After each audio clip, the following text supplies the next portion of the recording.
Thank you.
सद्गुरुदेव भगवान की जय हो। बालाजी महाराज की जय हो।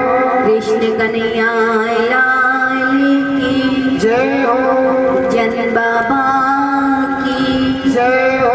ढूंढने वाले बाबा की जय हो। मरघट के बाबा की जय हो। सन्या घाट वाले बाबा की जय हो। करणी मैया की जय हो। तुलसी मैया की जय हो। भागवत मैया की जय हो। गंगा मैया की जय हो। धरती मैया की जय हो। साधु संतों की जय हो। गो भक्तों हरे जय हो।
Oh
भोले भंडारी, बन के वृत्ति नारी गोकुल में आ गए।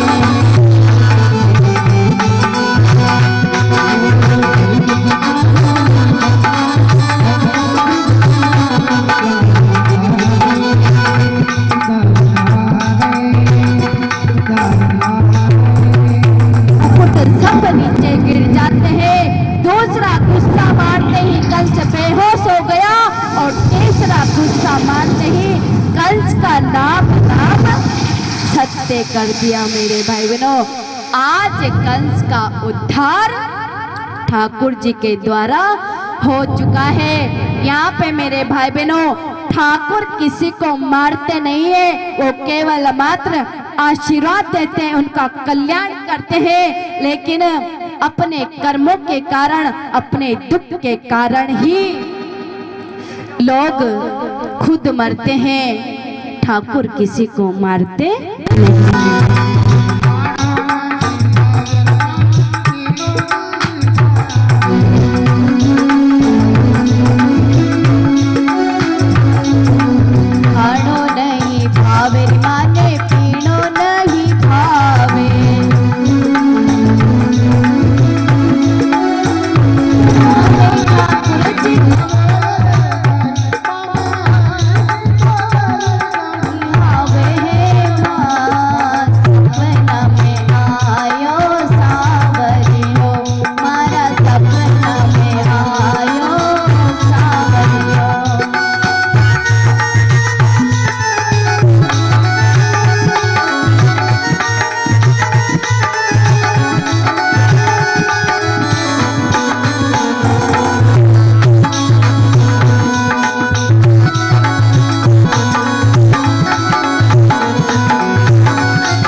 और सोने से हल्का पीला रहता है, वो इसी कारण रहते हैं। अगर आप गौ माता जी का अपने बच्चों को दूध पिलाते हो तो उससे भी आपके बच्चे की बुद्धि तेज होगी।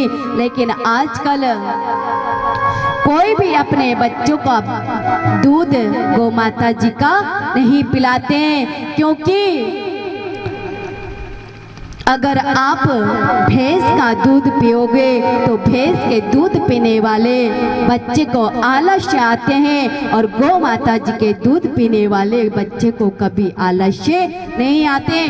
आप देखना मेरे भाई बहनों, आप भैंस को देखना, जिस भैंस को मूत्र त्याग करने में और गोबर पोठा करने में, मल मूत्र का त्याग करने में उसे उठने में आलस आते हैं, तो उसका दूध पीने वाले को बच्चे को आलस नहीं आएंगे।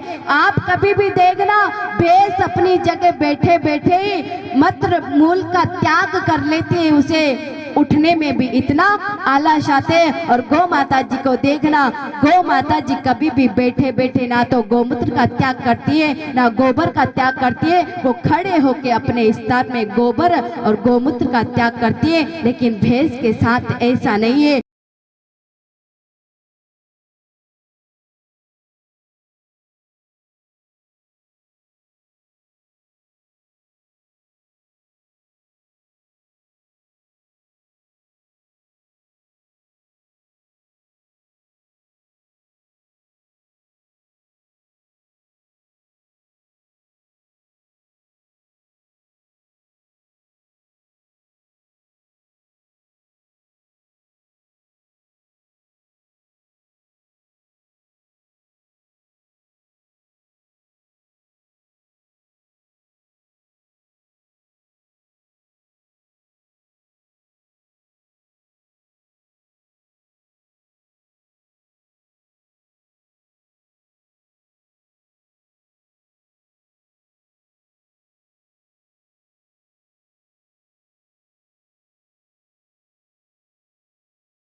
याद कर रहा होगा।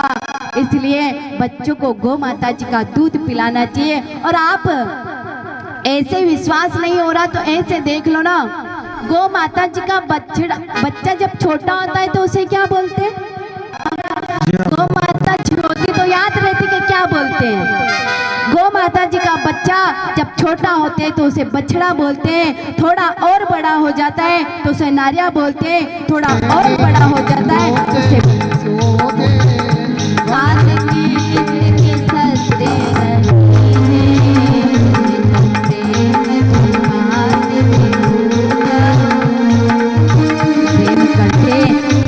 माता जी के ठाकुर जी इंसानों से प्रेम नहीं करते। मेरे भाई बहनों, उद्धव जी पुणे कान्हा जी के पास आए। उद्धव जी की कथा के बाद आती है राजा मुचकुंद की कथा। कंस को मारने का बदला, कहते हैं कंस के दो पत्नियां थी,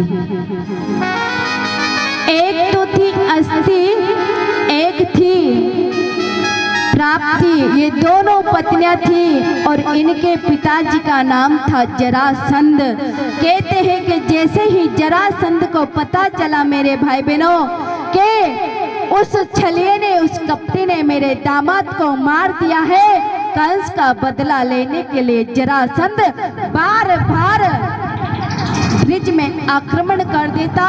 कभी 23,000 सेना को लेके जाता, कभी 30,000 सेना को लेके जाता। ऐसे हर बार सेना को बड़ा बड़ा के लेकर जाता, लेकिन हर बार युद्ध करने गया मेरे भाई बहनों जरासंध। लेकिन कहते हैं जरासंध को पूरे 17 बार ठाकुर जी ने हराया है। जरासंध जीत नहीं पाया ठाकुर जी से। जब जरासंध ठाकुर जी से नहीं जीत पाया, बार बार मथुरा में आक्रमण करता रहता, बार बार मथुरा वासियों को सताता रहता, बार बार मथुरा में जाकर सैनिकों को ले जाता और बार बार आक्रमण करता।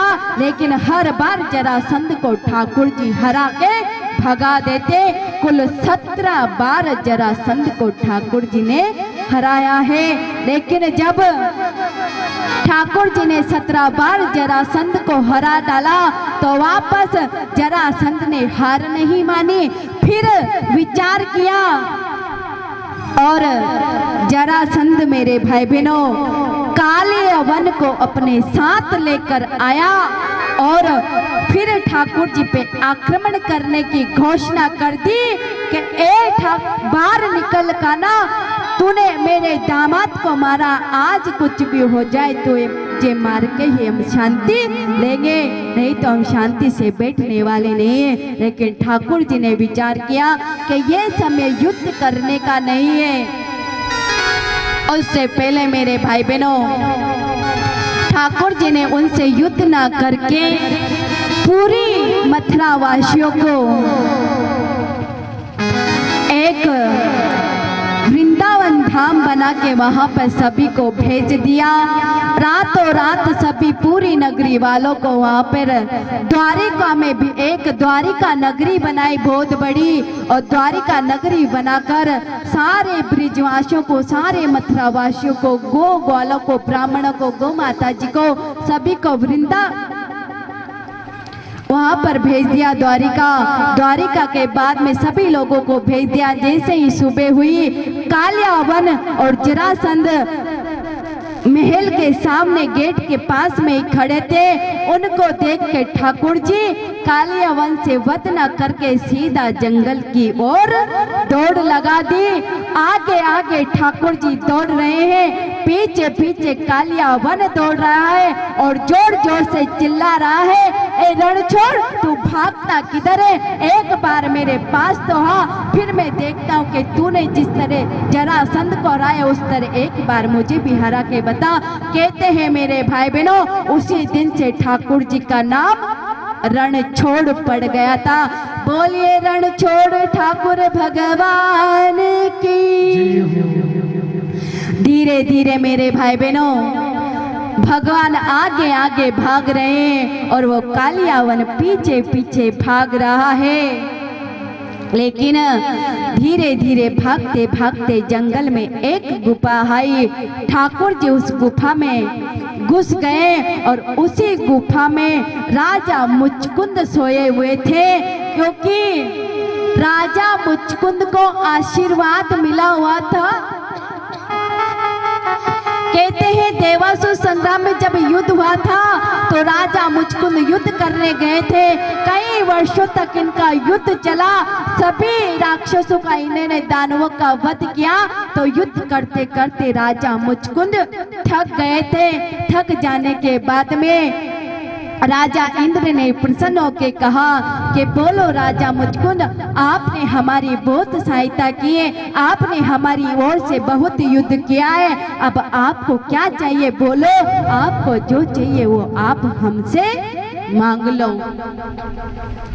तो मेरे भाई बहन कहते हैं कि राजा मुचकुंद युद्ध करते करते थक चुके थे। तो उन्होंने इंद्र से कहा कि देखो इंद्र, और तो मुझे कुछ नहीं चाहिए, मैं युद्ध करते करते थक चुका हूँ, तो मैं अब आराम करना चाहता हूँ, विश्राम करना चाहता हूँ, अब मैं सोना चाहता हूँ। तो इंद्र ने तथास्तु करके कह दिया कि जाओ मुचकुंद, आप आराम से सोओ, लेकिन आपको जो कच्ची नींद में जगाएगा वही, जैसे आपकी दृष्टि उस व्यक्ति के ऊपर पड़ेगी वो जल के राख हो जाए। इधर मेरे भाई बहनों, कालियावन का उद्धार करवाने के लिए आज ठाकुर जी भी उसी गुफा में गए हैं और जहां पर राजा मुचकुंद सो रहे थे अपनी पीतांबरी को ओढ़ा दिया और कान्हा जी एक तरफ, ठाकुर जी एक तरफ घुस गए, छिप गए।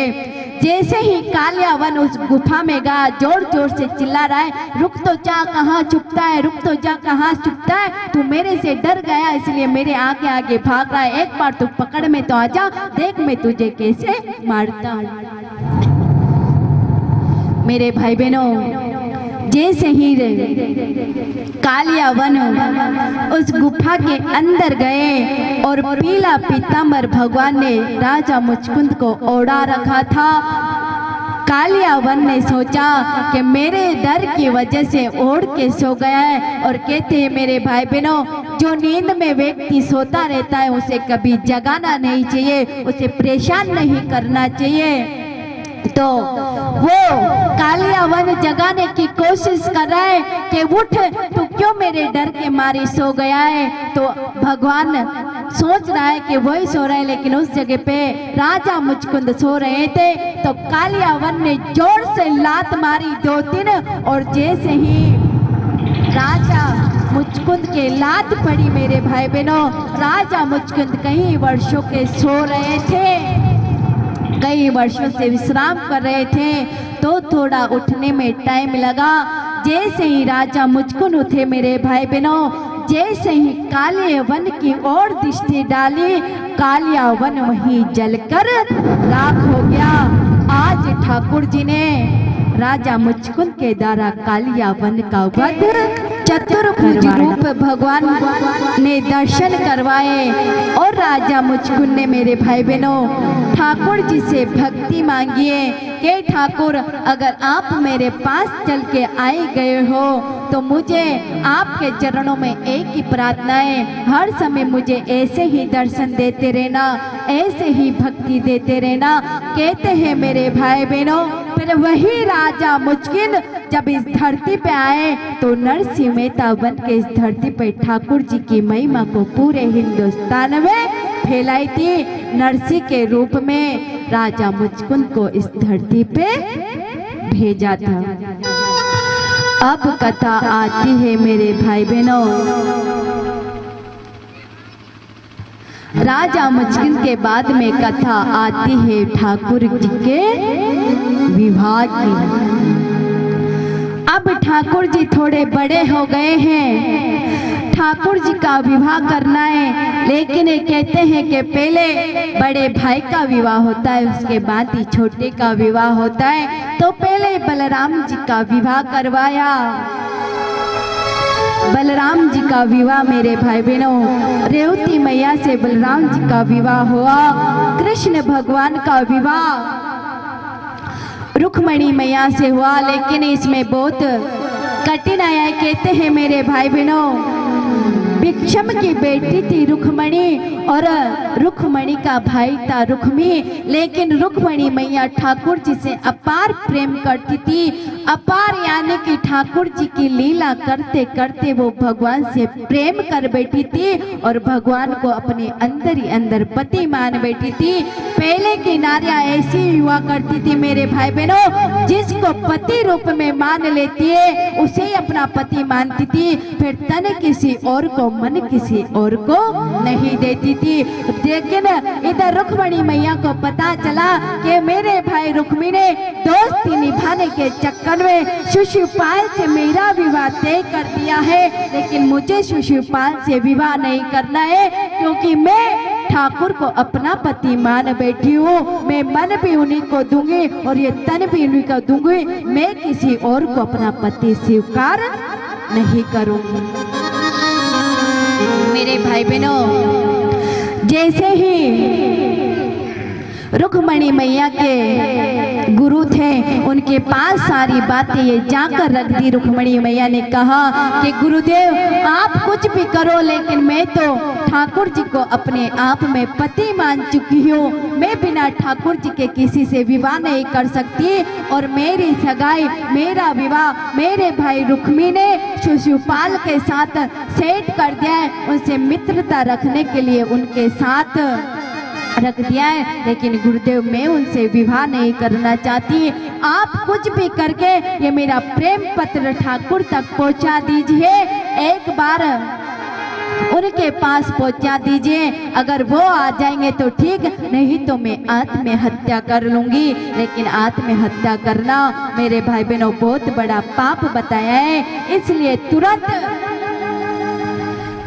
द्वारिकापुरी में ठाकुर जी बसे हुए थे। वहाँ पे रुक्मणी मैया के जो गुरु थे आचार्य जी थे वो तुरंत गए। वहाँ जाने के बाद में ठाकुर को प्रेम पत्र दिया। प्रेम पत्र देने के बाद में ठाकुर जी ने पढ़ा, पढ़ते ही तुरंत वहाँ से निकल पड़े। जैसे ही और मेरे भाई बहनों, रुक्मणी मैया के विवाह में बहुत कठिनाई आई थी, लेकिन जैसे ही रुक्मणी मैया अपनी माँ के पास गई, माँ से भले बेटी अपने पिताजी से कुछ कहे ना कहे, लेकिन अपने दिल की बात माँ को बता ही देती है। इसलिए रुक्मणी मैया ने अपनी माँ से कहा कि माँ आप मुझे ऐसा उपाय बताइए जिस उपाय को करके मैं ठाकुर जी की प्राप्ति हो जाए, मैं ठाकुर जी की पत्नी बनने का सौभाग्य प्राप्त कर सकूं। तो मेरे भाई बहनों, आज रुक्मणी मैया को उनकी माँ ने गौरी पूजन का उपदेश दिया है और आज रुक्मणी मैया गौरी पूजन करने के लिए जा रहे हैं और उधर से मेरे भाई बहनों ठाकुर जी आ रहे हैं। जैसे ही प्रेम पत्र मिला ठाकुर जी उधर से दौड़े चले आए और रुक्मणी मैया को वहीं से ही ले गए जिस मंदिर पे वो गौरी पूजन कर रहे थे। वहीं से ही ठाकुर जी रुक्मणी मैया को अपने साथ रथ में बिठा कर ले गए। लेकिन इस बात का जैसे ही रुक्मी को पता चला, युद्ध करने के लिए कहीं सेनाओं को साथ लेके आया। उधर बलराम जी को पता चल गया था कि कान्हा किसी से विवाह करने गया है तो कहीं ना कहीं अड़चन आ सकती है, इसलिए बलराम जी भी इधर से गए थे। बलराम जी का और रुक्मी का और भगवान का इनका युद्ध हुआ, लेकिन ठाकुर युद्ध जीत के वापस रुक्मणी मैया को साथ लेके आए। वहां तो कुछ नहीं हो पाया था मेरे भाई बहनों। जैसे ही द्वारिकापुरी आए, खूब आनंद भाव से शादी करवाई रुक्मणी मैया की और चार भुजानाथ की पूरी विधि विधान से विवाह करवा रहे हैं। बनो तुम्हारो चार भुजारो नाथ, बनी तुम्हारी रुक्मण लाडली।